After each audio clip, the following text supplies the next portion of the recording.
Right, so you bought all your computer parts and you're ready to install them. But before you do that, how do you know they actually work? What you need to do is build it outside the case to test it.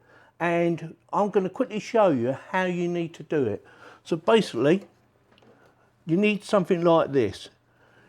You need your processor installed, you need your heatsink, you need your RAM. You don't necessarily need a hard drive. I haven't installed my hard drive yet, so you don't need that. And you will need a graphics card, or if your processor has got an onboard graphics card, you can use that. But you will need a graphics card, either one that's built into the processor, or you need to plug one in. So in this video, I am going to show you how to do it. I'm going to show you how I made all the connections, or cable connections, including monitor connections, and we're going to do a startup. So with that, a quick word from our sponsor today, and we'll get on with it. This video is sponsored by Sahara Gaming. They really do believe you shouldn't have to pay a premium for all your computer components, whether it be a computer case, fans with RGB lighting on it, microphones, anything like that. They do believe that you should not have to pay a premium for them products. This is why they are here, to try and bring the prices down. Check them out in the video description.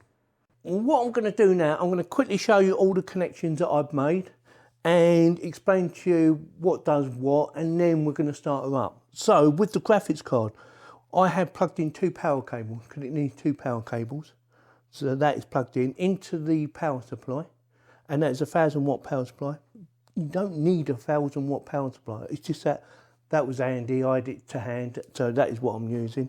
So two power supplies for the graphics card, a display port for my monitor, so it displays to my monitor, and this is display port. You can use display port, HDMI, whatever connections you have on your graphics card and on your monitor, you can use whatever you like. I prefer to use display port because I think that's better than HDMI, although it is getting better. We have a power connection for the processor. So that is a power supply for processing. You've got a booster one there if needed. We don't need it. We have motherboard power. You will need that as well. That is plugged in.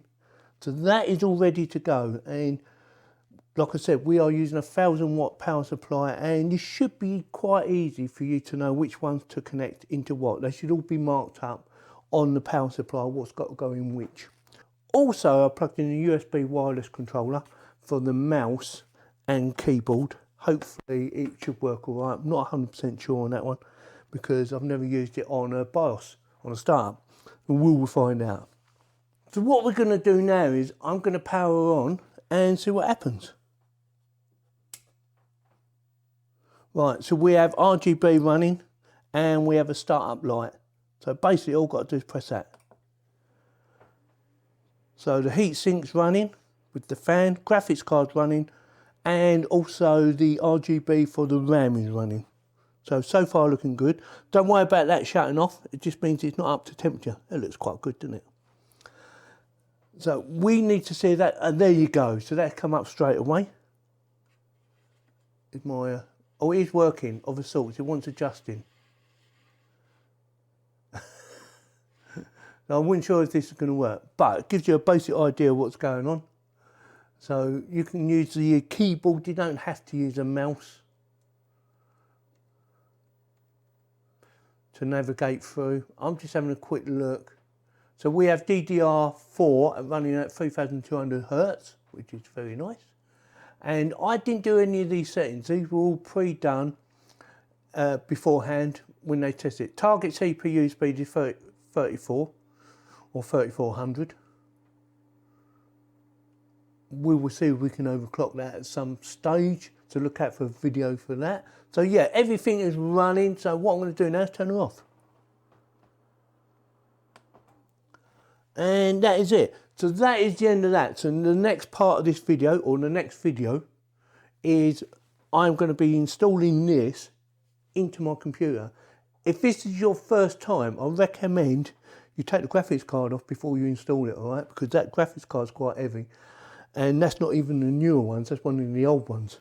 So take the graphics card off first. You can install the RAM, the processor and that. If they're the ones you're going to be using, you can leave them on the motherboard. It will save a lot of time, and then just put them on. Oh, actually, yeah, the next video actually will be me putting the heatsink on. I'm going to be taking that heatsink off, and I will be putting a water-cooled heatsink on and doing the install inside the computer. So keep an eye out for that one. So with that, if you like this video, give me a thumbs up. If you didn't, give me a thumbs down. Please subscribe. Thank you very much for watching. Yeah, baby, it works.